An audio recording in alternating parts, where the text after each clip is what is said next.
My name is Brent Condorla. I'm a geologist with the Bureau of Land Management here in Wenatchee, Washington. I've been here since 1988, and I've been studying the geology and particularly interested in the Ice Age floods around this area, the story about that for the last 20 years since I got here. Originally, when the ice dam broke in Montana and the floodwaters flowed across eastern Washington, some of that water came down through Wenatchee from the north, and eventually we had to make this big corner here in Wenatchee and flow down towards Rock Island. And so when it did that, it formed a huge bar called the Pangbourne Bar, where we see the Pangbourne Airport today. And also, because of the height of the water, it actually backed up in this area almost to the top of Saddlerock, within a couple hundred feet of the top of Saddlerock. Saddlerock is interesting in that it's a remnant of, there's actually a fault that runs through this area, or a series of faults in which magma came up through those faults and into the surrounding sandstone, which is called the Chumstick Formation. And because of the volcanic rock is a lot more resistant to weathering, it stands up on the skyline west of Wenatchee, like Castle Rock, and you see those prominent buttes sticking up above the surrounding sandstones. The rest of the sandstone has been eroded away and taken away by the Columbia River. One of the neat things around here is that, in studying rocks all over the United States, there's three main types of rocks. There's igneous and sedimentary and metamorphic rocks, and the unique thing about Wenatchee is that there are all different types of those rocks in this area, and there's several different varieties of those rocks. And so that's what makes the Wenatchee area, and especially up towards the Cascades, a really unique geologic experience, because you can see all different types of rocks and different types of formations related to those and the processes that they were formed by.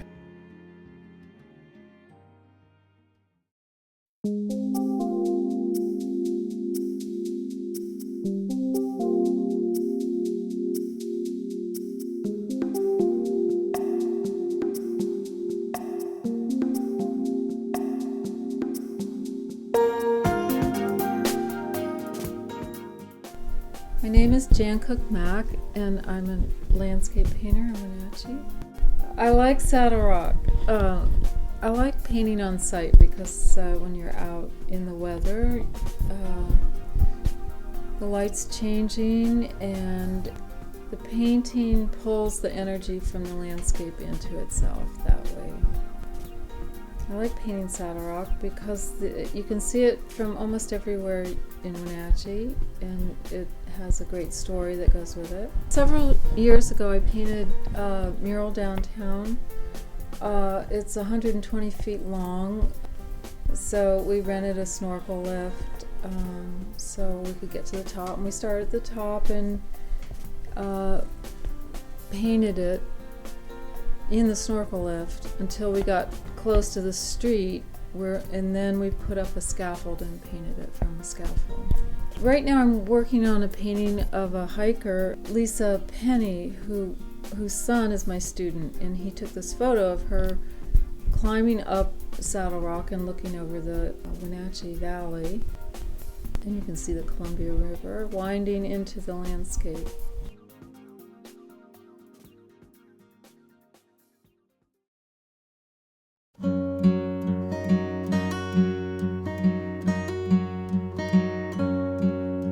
My name is Bill Lehman. I'm a Columbia River historian, and a lot of the work that I've done over the years is to help people gain a better understanding of the place that we all live in here in the Wenatchee Valley and the Columbia River Valley.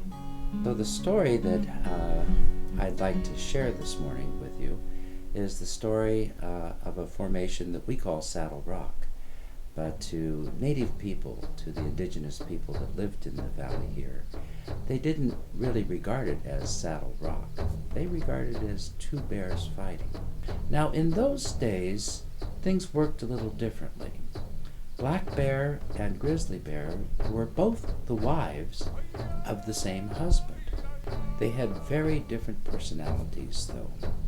Now, Grizzly Bear was grouchy and was always prone to fits of anger. Had a very bad temper. Whereas Black Bear was very conscientious and good-hearted, Black Bear cooked good meals for her husband. And she tended the children well, and she always kept to her duties. Well, one day, Black Bear decided that she needed to go digging camas roots, and she set off down the mountain, headed for the Columbia River. Well, Grizzly Bear wasn't one to wake up early in the morning. When she did wake up, noticed that Black Bear was gone and figured that maybe Black Bear was off digging camas, and so in a huff and in a puff, mad that Black Bear had gotten such a good head start, she headed down to the river too.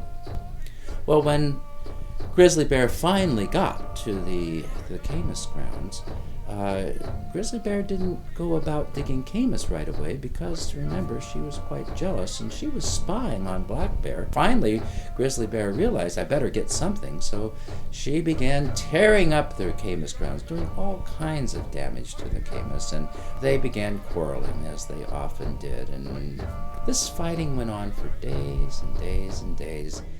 Well, one day, Coyote comes along. Now, Coyote is a complex figure. On one hand, he's like a creator. He's a transformer. He's the one that brought the salmon up the Columbia River.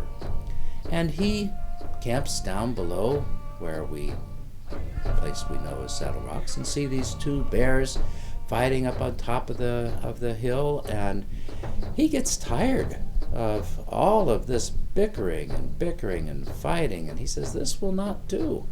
And so at that point, Coyote made a very important decision. He decided with his powers to turn them into stone right on the spot. And so if you look up at Saddlerock today, you can see the one rock having a little bit of a hump. That's the hump of Grizzly Bear. And the other one not so big of a hump. That's Black Bear. And they're both kind of reared up and postured and in that fight that they were in that one day when Coyote came along and decided, this will not do. I'm going to turn them into stone.